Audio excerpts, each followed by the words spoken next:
Nem sempre. E eu estava com um repertório que expressava muito o meu momento presente. Quando não vira música, vira poesia. Vira poesia, é. Ou vira dor, né? Ansiedade, desassossego. É tão bom a gente identificar as fases da vida nos desassossegos da gente. Mas sabe que para identificar tem que ter vocabulário, né? Tem. E Você para ter precisa saber vocabulário, dar nome, você precisa né? ler. Você Tem que leu saber muito. dar nome. Eu li muito na minha infância. Você sabe que eu nasci muito pobre e... Em Formiga. Em Formiga, Minas Gerais. E a maior riqueza que eu pude receber na minha vida, naquele primeiro momento da minha vida, não foi material. Foi quando eu entrei na escola e a bibliotecária nos levou, Dona Conceição, nunca mais me esqueci o nome dela. E ela nos disse assim: aqui existem muitas pessoas muito interessantes. Só que para que vocês tenham oportunidade de conhecer essas pessoas, vocês terão que ler. E aí, a partir daquele momento, eu falei, gente, meu mundo é tão pequeno, né? Eu já tinha consciência de que eu tinha um mundo pequeno. E se eu tenho a oportunidade de ampliar, conhecendo outras pessoas que não são as minhas vizinhas, isso é maravilhoso. E desde então a literatura passou a fazer parte da minha vida. O mundo é um livro. Quem não lê, não sai da primeira página. Quem lê tem acesso ao mundo inteiro. Aí a gente tem uma foto de você bebezinho, você tem poucas fotos. Tenho pouquíssimas. Até Naquela época, há 20 anos atrás, a gente não fazia foto de criança. Há 20 anos atrás, tá, gente? Tem idade para ser meu filho, o Padre Fábio. Isso. Isso aí é o único registro que eu tenho de criança, com a cabeça untada de óleo. Você pode observar os cabelos. Que bonitinho. Essa camiseta, se você observar, ela está de frente para trás. Porque era a única camisetinha mais bonitinha que eu tinha e ela estava suja. Isso era uma segunda-feira, eu tinha saído com a minha mãe no domingo, então a parte da frente estava meio sujinha. E minha mãe virou, você pode observar que a gola está mais alta no pescoço. Que bonitinho, mas você se lembra disso ou sua mãe contou Não, essa minha mãe história? Que conta, eu acho Dona que eu tinha Ana. Dona Ana. Como é que ela tá? Dona Ana tá bem, graças a Deus. Um beijo para Dona Ana, Beijinho com todo o nosso carinho. Essa foto... Essa é a Dona Ana, tá vendo? Ali é o meu pai, seu Natinho. E esse é o meu primeiro, o primeiro sobrinho homem, é o Juninho, que atualmente mora em Uberlândia, onde minha mãe mora também. Eu queria aquela foto da família, porque você tem uma família, você é o oitavo. Eu sou o oitavo. Você é o caçula. Eu não estou presente na foto, só nas intenções. Ali minha mãe, do lado esquerdo do meu pai está o Vicente, o meu irmão mais velho. Aí vem a Dona Ana, a Lourdes, que é a minha irmã mais velha das mulheres. Depois a Cida, a Zita, Geraldo, Camila e Heloísa. Heloísa é a única irmã minha que já faleceu, Mariana. Ela morreu em 91 num acidente muito trágico. Muita dor. Muita. Te acho ensinou? Que foi um momento... Nossa. Eu acho que foi um momento... A gente tem essa foto Mas sua ela essa é atrás. a Heloísa. A perda da Heloísa para mim foi muito significativa, porque nós crescemos praticamente juntos. Entre eu e ela, nós tínhamos uma diferença de 6 anos. Você então, já uma tinha, você era pequeno, você era mais novo, bem mais novo. Você já estava conectado com a religião? Ou eu já nasci religioso. É mesmo? Eu nasci barroco. Barroco. Eu gosto de me definir assim, porque a espiritualidade na minha casa... Olha, barroco é confuso, hein? Mas é por isso. Eu nunca compreendi o processo religioso como algo simples, como um contexto de respostas. Não, a minha fé é a experiência da contradição, é onde eu preciso significar todas as minhas insuficiências humanas. Eu nunca quis estar diante de Deus para que Ele pudesse me responder os meus conflitos, não. Eu sempre quis que Deus me ajudasse a conviver com eles. Para você, o caminho da fé é um caminho. É um caminho... O que vale para você é essa pergunta, resposta, reflexão? É aquela velha história, eu estou de férias e estou indo para algum lugar. O que me interessa não é chegar nesse lugar, é ir. O processo do ir, para mim, sempre foi muito interessante. Talvez pelos limites que eu precisei enfrentar desde muito cedo, né? Nunca tive uma vida muito fácil. Olha isso, gente. Parece um coelho, né? Aí você já era padre? Parece um coelho de... Não, eu era seminarista. Mas já está com a roupa. Eu fiz os primeiros votos aí nesse dia. Tem mais uma foto sua, uma que tem uma setinha apontando quem é você. Acho que estava também com o pessoal do seminário. Isso aí é minha turma de noviciado. São amigos que foram ficando, alguns ficaram padres, outros não. Claro que a gente teve perguntas de como Olha é o cabelo que você escolheu daquela criatura nessa época da vida. De todos, né? Os anos 80 não foram fáceis para ninguém. Não, a gente se vê, a gente tem vergonha. Eu tenho o maior carinho. Acho que quanto mais pobrezinha Mas foi um tempo tão bom, não foi? Não é? Foi um tempo tão... Engraçado porque os anos 80 foram de muita dificuldade para o país, a gente vivia momentos muito difíceis, e talvez por isso a gente tivesse um momento cultural tão interessante, a música, a teledramaturgia, tudo naquela época. A música, a moda, a literatura, os filmes, tudo estava mudando de repente, né? Imagina que Drummond estava vivo nessa época, né? Produzindo literatura. Você não sente falta, não, desse processo cultural? Às eu vezes acho que você está parecendo aquele filme do Woody Allen, que o personagem vai para Paris e volta no tempo.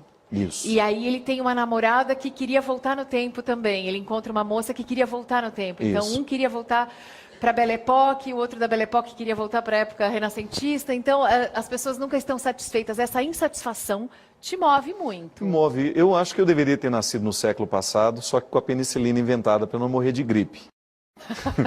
Mas eu sempre me acho inadequado ao meu tempo, porque eu sou muito antigo na minha maneira de sentir as coisas.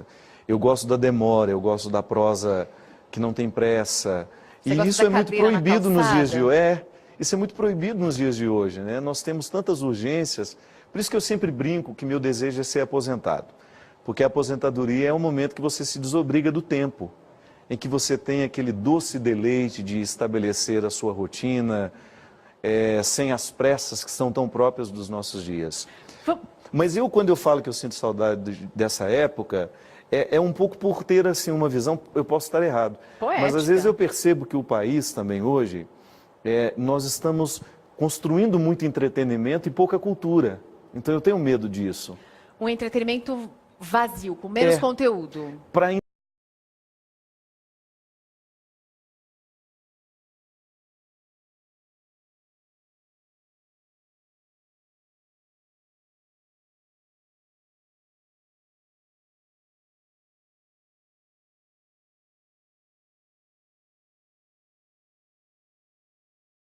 É difícil um teatro dar certo que não seja uma comédia.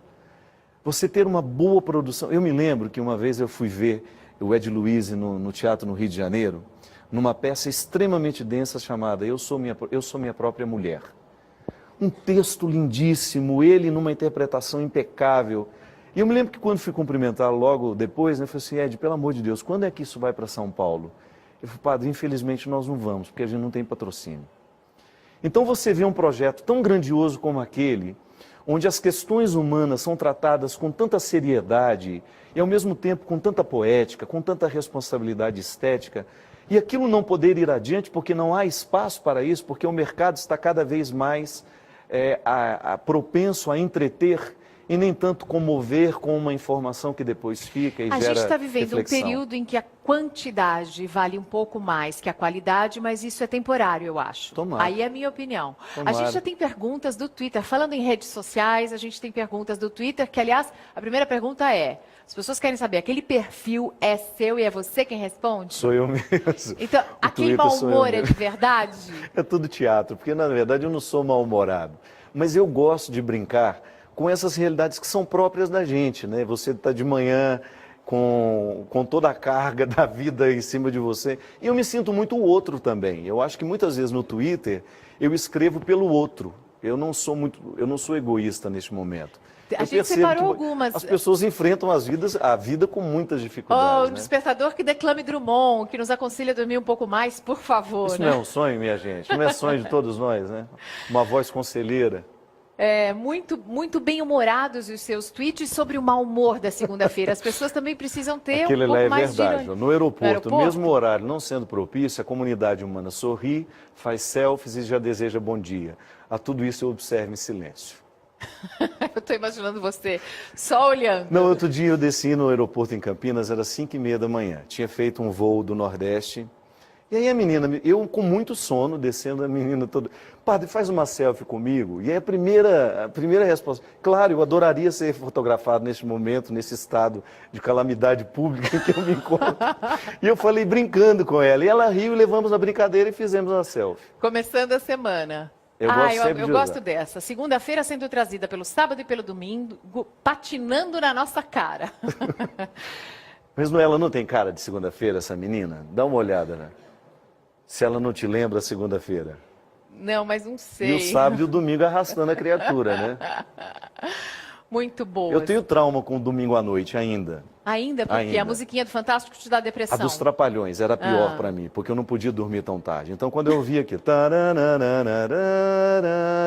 o inferno astral se estabelecia. E geralmente a segunda-feira, para ser pior, a gente tem prova de matemática. Eu não sei porquê, é para acumular a desgraça. A prova da segunda-feira é de matemática, que era a pior experiência que eu podia ter na minha vida. Então eu tenho realmente trauma com segunda-feira, muito embora hoje para mim ela não seja pesada, que é o momento que eu estou voltando para casa. O que eu gosto de fazer essa? É brincadeira então, tá, gente? Você sabe que o Twitter me aproxima. Eu acho que uma maneira muito eficaz que a gente tem de construir vínculos é o humor. Então, com o humor eu quebro muitas resistências que as pessoas podem ter em relação a um padre. Até porque tem essa distância, esse distanciamento do sacerdote, Justamente. essa posição de respeito, claro, por causa da religião. Mas ali no Twitter você é o Fábio. Eu sou o Fábio sem nenhum medo de ser quem eu sou, porque eu sou assim. Então vamos ver. As pessoas que me conhecem na minha intimidade, eu sou assim mesmo. Vamos ver quais são as perguntas que chegaram para você pelo Twitter, porque chegaram muitas. Eu não estou conseguindo nem ler Acho todas. que 70% não pode falar em público, Vamos de qualquer lá, maneira. Olha só, padre, boa noite. A Ana Maria Elizabeth pergunta, padre Fábio, como tem sido lidar com tanto assédio na sua vida sacerdotal depois da fama? Ficou tentado a desistir? Eu não tenho tanto assédio como as pessoas pensam. É interessante, né? Eu tenho muito carinho. Eu sou uma pessoa, Mariana, eu me sinto um padre muito amado, muito querido. Onde eu vou, no aeroporto, nos lugares onde eu tenho os meus eventos, eu sempre estou recebendo uma dose muito carinhosa de pessoas que se aproximam para me contar da minha influência na vida delas, o que o meu programa fez na história, ou que um livro, que uma música. Então, isso te dá satisfação?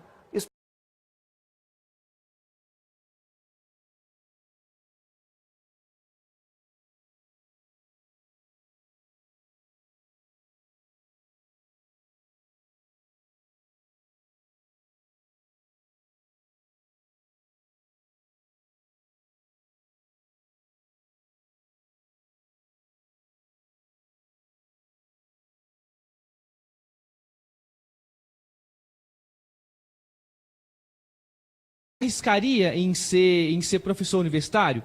Fábio de Mello, gostaria de saber como é que o senhor está sentindo a educação nos dias de hoje. Fábio de Mello, o senhor acha que as suas mensagens estão atingindo os jovens, que eles estão precisando muito das mensagens que você passa? Se você sente que elas estão atingindo os jovens? Estão chegando nos jovens? Eu acho que sim. Eu tenho Cantei outro dia em Fortaleza para 250 mil pessoas. É muita gente. O Aleluia é o maior festival de música católica do Brasil, promovido pela comunidade Shalom, uma comunidade que tem uma expressão muito grande no meio da juventude. Maurício estava lá comigo. Quando a gente olhava de cima, 90% daquela multidão era jovem. Então, eu acredito que essa comunicação... Eu participei da JMJ, fiz a cobertura da Jornada Mundial da Juventude, eu vi muitos, todos, né, eram jovens. Então, assim, é incrível ver essa movimentação toda, não é? E é bom quando você percebe que existe uma juventude hoje que não está querendo apenas o processo religioso, está querendo a espiritualidade. Eu gosto sempre de diferenciar isso, porque às vezes muitas pessoas, numa tentativa de desenvolverem uma espiritualidade, se limitam a praticar uma religião. A religião é a antessala da espiritualidade. E nessa moçada hoje, Mariana, você vê muito mais desejo de coerência de vida mesmo, de praticar uma religião que se transforma em atitude, em caráter. Como adaptar, então, o discurso da religião, ou a religiosidade, ou a prática da religião, a prática religiosa, aos tempos mais modernos, aos novos conceitos? Como fazer isso? Eu, por exemplo, toda vez que eu sou promotor de um rito religioso, como sacerdote que sou, eu tenho que conduzir as pessoas que estão comigo para que elas tenham condições de experimentarem o rito e saírem dali transformadas na sua mentalidade. Essa é a grande evolução que nós precisamos viver. De um cristianismo que se transforme em atitudes de solidariedade, de amor, de fraternidade, de respeito ao outro. E eu vejo muito essa juventude desejosa de praticar um cristianismo assim. Pode ser que em outros tempos a gente tenha se acostumado com o cristianismo de fachada, de obrigação. Eu tenho certeza que você também passou pela educação da obrigação. Sim. Por que que tem de ir à missa? Porque é obrigado. Ninguém nos dava o acesso ao coração do significado. Então eu acho que o rito religioso é a oportunidade que a gente tem de acessar os significados que depois vão nos sustentar como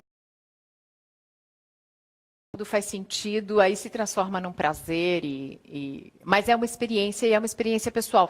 Mas falando sobre os Aí vamos sacerdotes. responder a senhora que falou da educação. Como é que eu vejo o processo da Sim. educação no Brasil? E se você seria um professor universitário? Na verdade, a minha formação é para ser professor universitário. Fui durante 4 anos, hoje não tenho tempo mais. Eu vejo com muita preocupação justamente porque às vezes a educação ela não consegue proporcionar cidadania no ser humano, ela não consegue proporcionar valores que vão dar sustento às escolhas mais tarde.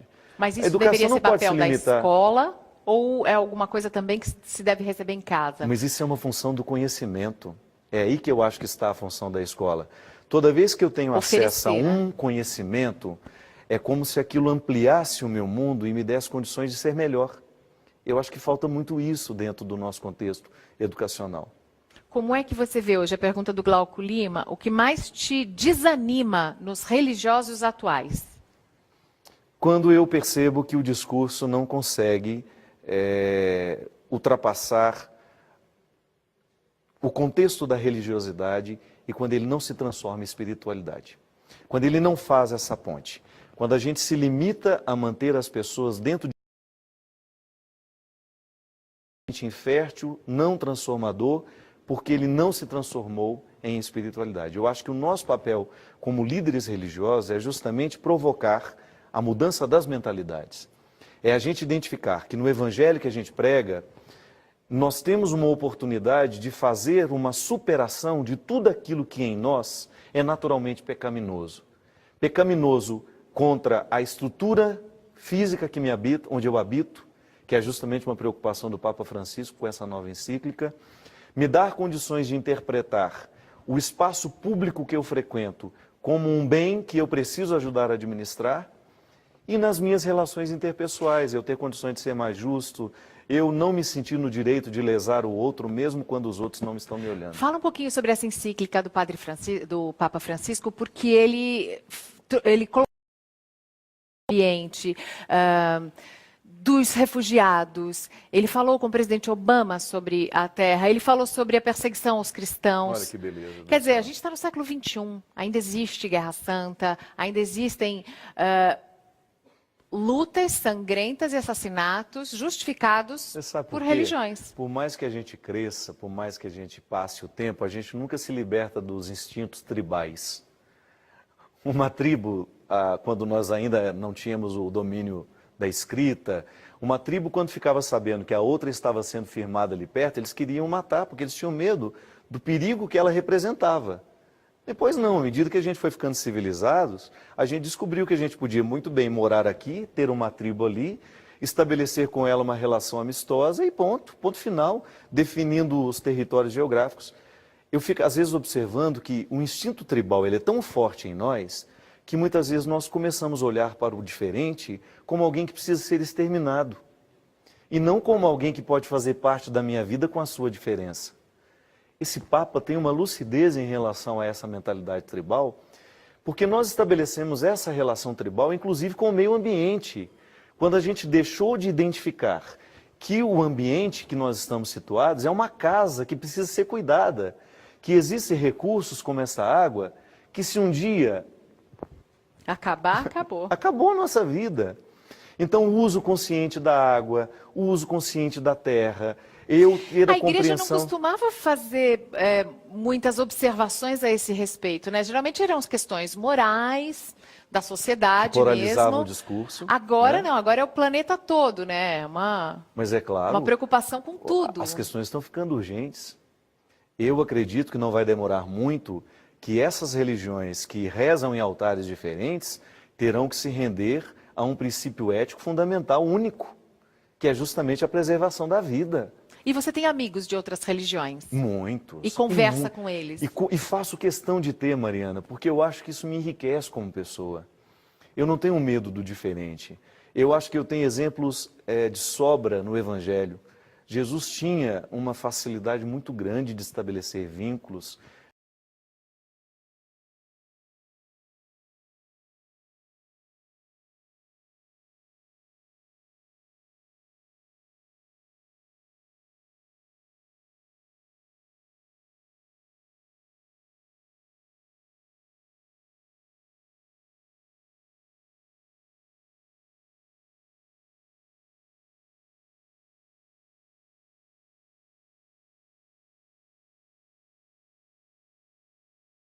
Popular por todo o país. E eu tenho visto nessas manifestações muito ódio. Muito. E muita falta de respeito com o outro e um total não querer ver. A nossa última campanha já foi assustadora. Já, a campanha foi horrível. Um retrato muito baixa, né? do tribalismo que nos Sim. habita, né? Então, eu, para falar daquilo que discordo da sua postura política, eu agrido a sua vida pessoal, eu agrido os seus valores, eu construo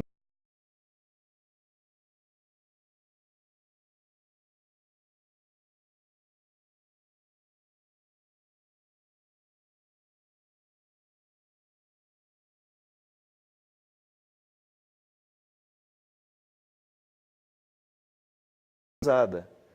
Se eu faço uma crítica da macrocorrupção, que é vergonhosa, eu preciso ter coragem de olhar para as minhas relações pessoais, a relação que eu tenho com os meus funcionários, com aqueles que trabalham comigo, para ver se eu também não reproduzo em pequena escala a corrupção que eu estou querendo que termine. Então eu vou para as ruas no dia 16, desde que eu esteja em perfeita consonância e harmonia com as minhas escolhas e que eu não seja um corrupto nas estruturas onde eu tenho poder. Por exemplo, às vezes você vê o Congresso Nacional absolutamente desconectado das reais necessidades do país. Das reais necessidades do país, mas conectado com o povo. Justamente, e lidando com as necessidades de seus partidos. Isso é assustador. É assustador. É assustador. Você vê que o bem comum ele fica deixado de lado porque os partidos estão interessados em votarem as pautas que lhes interessam. Algum político já lhe pediu conselhos? Eu já tive a oportunidade de estar com pessoas importantes do contexto político brasileiro. Você deu os conselhos? Sim. Você acha que foram seguidos? Não sei. A consciência é uma instância muito misteriosa. É da consciência que vem o perdão? Eu tenho amigos políticos. E sempre que eu posso, eu faço a minha presença ser, sem nenhum moralismo, essa instância que nós estamos fazendo aqui, de reflexão. Eu acho que é uma oportunidade maravilhosa que a gente tem de fazer com que o país possa se tornar, de fato, um lugar melhor para se viver a partir daqueles que nos representam. Eu acho que a gente vota muito errado, a gente vota a partir de interesses pessoais. Então, quando você pensa essa macro-corrupção, você vai vendo, você vai esmiuçando e você vai vendo que você também encontra o eleitor corrupto, que vota por causa de um interesse que ele tem com aquele candidato, porque aquele candidato vai lhe favorecer numa determinada situação, ou porque ele vai receber alguma coisa no futuro, um emprego para filho. Isso é lastimoso, porque você nunca vai ter um panorama desse bem comum estabelecido a partir das responsabilidades, como elas precisam ser consideradas. Nós começamos o programa de hoje com música e eu quero saber se você gosta de samba. Muito, nasci no carnaval. Nasceu no carnaval? Nasci no Nessa carnaval. Festa pagã? Conta. Pois é, tá vendo como eu sou barroco? Eu vi. Eu trabalhei no carnaval durante 4 anos. Eu tinha um cunhado... Lá em Minas? Em Minas. Em Formiga tinha um carnaval de rua muito bom. Chamava Corso? Em quê? Amparo chamava Corso o carnaval de rua. Tinha um Não, a desfile gente de já era carros metida, alegóricos. a gente já era metida. É carnaval, a gente fazia a nossa avenida Afonso Pena, desculpem, a nossa Afonso Pena é Belo Horizonte. A nossa avenida principal, Barão de Piuí, a gente fazia aquilo lá, parecia a Marquês de Sapucaí, a gente já era enjoado naquela época. Mais um dos múltiplos talentos do Padre Fábio de Mello. Eu perguntei sobre o samba porque a gente tem uma reportagem especial com o Nelson Sargent, que eu vou ter o maior prazer de apresentar para você agora.